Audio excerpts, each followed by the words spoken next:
औज़ुबिल्लाहिमिनश्शैतानिर्रजीम बिस्मिल्लाहिर्रहमानिर्रहीम।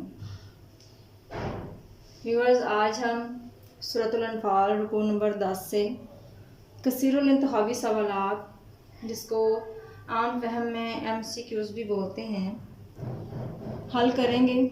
ये ख़ास तौर पर पाकिस्तान में 9th क्लास के तालिब इल्मों के लिए इस्लामियात लाजमी में शामिल है और इन चीज़ों का सीखना उन तलबा के लिए बहुत ज़्यादा ज़रूरी है। लेकिन अमूमी तौर पर तमाम मुसलमानों को भी चाहिए कि वो कुरान पाक को समझने के लिए ऐसी चीज़ों पर गौर किया करें, कुरान पाक की तफसीर और तर्जमा अच्छे तरीके से समझा करें, ताकि हमें कुरान पाक पे अमल करना आसान हो जाए।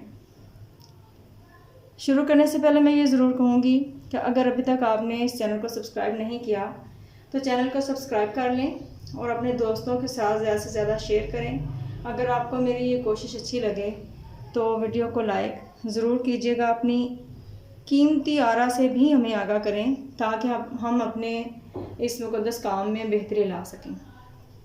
तो चलिए आइए शुरू करते हैं। बिस्मिल्लाहिर्रहमानिर्रहीम।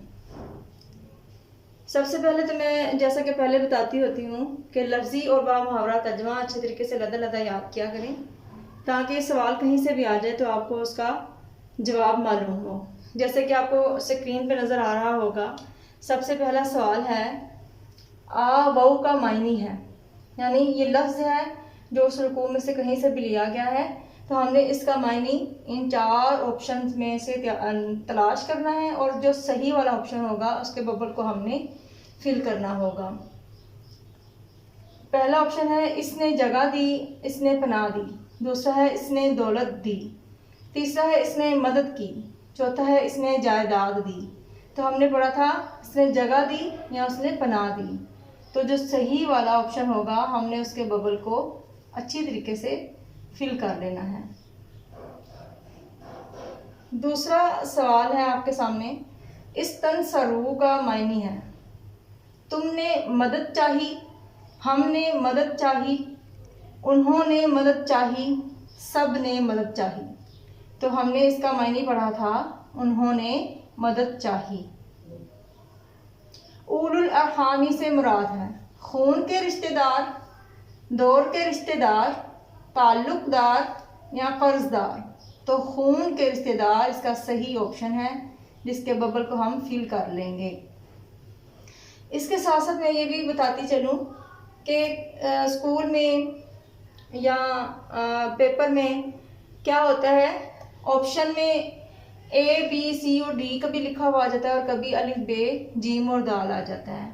तो स्कूल में या कोई टीचर आपको पढ़ा रहा है तो इस तरह से डिफरेंट तरीके से वो दे सकता है, तो आपको जवाब पर फोकस करना है कि जवाब क्या है। तो आगे है सवाल आपका, औला का मायनी है ज़्यादा ज़रूरी, बहुत शदीद, ज़्यादा अहम या ज़्यादा हकदार। तो ये ज़्यादा हकदार इसका मायने था।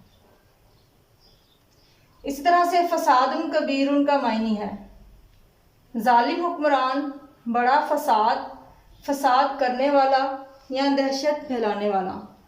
तो हमारा जवाब था बड़ा फसाद।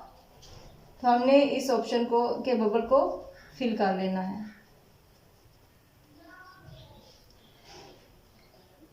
आगे चलते हैं।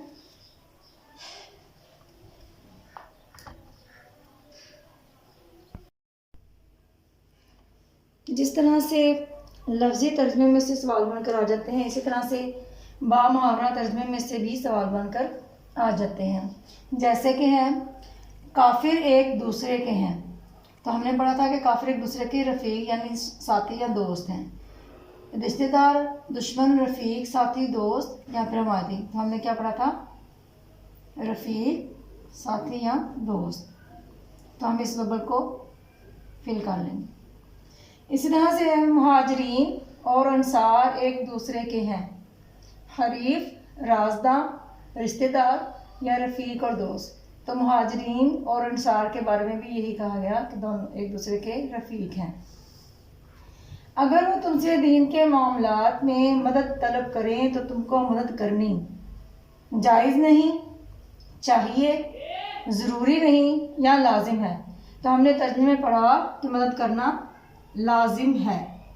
तो हम इस बबल को फिल कर लेंगे।